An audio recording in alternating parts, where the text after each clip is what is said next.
Assalamualaikum warahmatullahi wabarakatuh. Baik, di sini kelompok kami, yaitu kelompok 11, akan memaparkan sebuah materi yang berjudul Teori-teori Pendidikan yang terkait dengan filsafat kognitivisme. Kelompok kami beranggotakan 2 orang, yaitu yang pertama Nadia Eva Putri Kalista dan yang kedua Sawa Alidia Bilqis.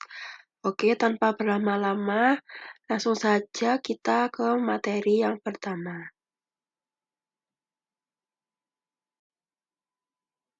Baik, materi yang pertama yaitu pengertian teori kognitivisme. Teori kognitivisme berbeda dengan teori behaviorisme, di mana teori kognitivisme mementingkan proses belajar daripada hasil belajarnya. Teori kognitivisme ini juga lebih menekankan belajar ialah suatu proses yang terjadi dalam pikiran manusia.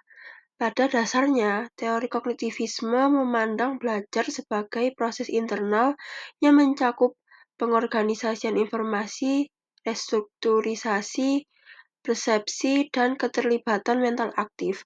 Tidak seperti pendekatan behavioristik yang menekankan pada respon mekanis, kognitivisme mengedepankan peran aktif siswa dalam pembelajaran agar tercipta pengalaman belajar yang bermakna. Selanjutnya ada tokoh-tokoh teori kognitivisme. Yang pertama ada David Ausubel. David Paul Ausubel adalah seorang psikolog pendidikan asal Amerika Serikat yang terkenal karena teorinya tentang pembelajaran bermakna. Ia mengembangkan teorinya sebagai reaksi terhadap teori behavioristik yang lebih mekanistik dan kurang menekankan pada struktur kognitif siswa. Ausubel juga memberikan pandangannya bahwa siswa akan belajar dengan baik jika apa yang disebut pengatur kemajuan atau belajar didefinisikan dan dipresentasikan dengan baik dan tepat kepada siswa. Pengatur kemajuan belajar adalah konsep atau informasi umum yang mewadahi semua isi pembelajaran yang akan diajarkan oleh siswa. Ausubel percaya bahwa adventure organizer dapat memberikan 3 macam manfaat. Yang pertama, dapat menyediakan suatu kerangka konseptual untuk materi belajar yang akan dipelajari oleh siswa. Yang kedua, dapat berfungsi sebagai jembatan yang menghubungkan antara apa yang sedang dipelajari siswa saat ini dengan apa yang akan dipelajari siswa. Yang ketiga, yaitu mampu membantu siswa untuk memahami bahan belajar secara lebih mudah. Yang kedua, ada Howard Gardner. Howard Gardner adalah seorang psikolog dan profesor pendidikan di Harvard University yang terkenal karena mengembangkan teori kecerdasan majemuk pada tahun 1983. Teori mengubah cara kita memahami kecerdasan manusia, terutama dalam konteks pendidikan dan pembelajaran. Konsep kecerdasan majemuk dikenal oleh Howard Gardner, seorang profesor psikologi di Harvard dan profesor neurologi di Universitas Boston, yang menurutnya semua orang memiliki ragam kecerdasan di mana konsekuensinya adalah cara penyerapan informasi masing-masing orang akan berbeda-beda sesuai dengan kecerdasan yang lebih kuat yang dimiliki.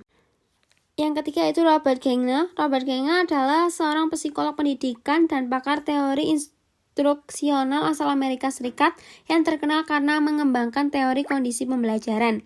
Ia juga dikenal sebagai pelopor dalam bidang desain pembelajaran sistematis yang masih digunakan hingga saat ini dalam pendidikan dan pelatihan termasuk di lingkungan militer dan korporat. Yang keempat yaitu Noam Chomsky. Noam Chomsky adalah seorang linguis, filsuf, ilmuwan kognitif, sejarawan, dan aktivis politik asal Amerika Serikat yang sangat terkenal karena kontribusinya dalam linguistik modern dan ilmu kognitif. Ia dianggap sebagai bapak linguistik modern dan salah satu pemikir paling berpengaruh di abad ke-20. Teori generatif transformatif yang dikemukakan oleh Chomsky menyatakan bahwa bahasa adalah kunci untuk mengetahui akal dan pikiran manusia. Chomsky membedakan masalah struktur dalam dan struktur luar yaitu antara kemampuan berbahasa dan perbuatan bahasa, serta kreasi dalam bahasa berdasarkan fitrah dan bersifat universal. Yang kelima yaitu John Sweller. John Sweller adalah seorang psikolog pendidikan asal Australia yang terkenal karena mengembangkan teori beban kognitif. Sebuah teori penting dalam desain pembelajaran dan instruksi. Teori ini berfokus pada cara kerja memori manusia saat belajar dan bagaimana pembelajaran bisa dirancang agar tidak membebani pikiran siswa secara berlebih. Dalam pandangan Sweller, kapasitas memori manusia terdiri dari 4 rangkaian, yaitu memori sensorik, memori jangka pendek, memori kerja, memori jangka panjang. Agar suatu informasi pembelajaran dapat terekam dalam memori jangka panjang, elemen tersebut harus melewati 3 bagian memori sebelumnya. Pada tahap awal, memori sensorik dan memori jangka pendek berperan mengenali informasi baru. Selanjutnya, memori kerja dan memori jangka panjang digunakan selama proses belajar berlangsung dalam bentuk proses penerimaan, penyimpanan, pengingatan kembali, hingga pengelolaannya. Lalu, implementasi teori kognitivisme. Yang pertama yaitu pengalaman tilikan. Tilikan bisa disebut juga pemahaman mengamati dalam proses belajar. Hendaknya peserta didik memiliki kemampuan tilikan, yaitu mengenal keterkaitan unsur-unsur suatu objek atau peristiwa. Yang kedua yaitu pembelajaran yang bermakna, yaitu dalam hal ini unsur-unsur yang bermakna akan sangat menunjang pembentukan tilikan dalam proses pembelajaran. Hal ini akan sangat bermanfaat dan membantu peserta dalam menangani suatu masalah. Jadi, hal-hal yang dipelajari para peserta didik hendaknya memiliki makna yang jelas dan logis dengan proses kehidupannya. Lalu yang ketiga yaitu perilaku bertujuan. Suatu perilaku akan terarah pada tujuan. Proses pembelajaran akan berjalan efektif jika para peserta didik mengerti tujuan yang ingin dicapainya. Jadi, hendaknya para guru membantu para peserta didik untuk memahami arah dan tujuannya. Yang keempat, prinsip ruang hidup. Perilaku individu memiliki hubungan dengan tempat dan lingkungan dia berada. Jadi, materi yang diajarkan harusnya berhubungan dengan situasi dan kondisi lingkungan kehidupan individu. Yang kelima yaitu transfer dalam belajar, yaitu proses pemindahan pola tingkah laku dalam situasi pembelajaran tertentu ke situasi lain.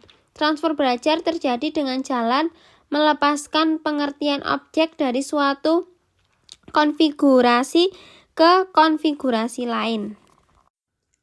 Nah, itu tadi penjelasan dari kelompok kami. Sekarang adalah bagian terakhir, yaitu kesimpulan.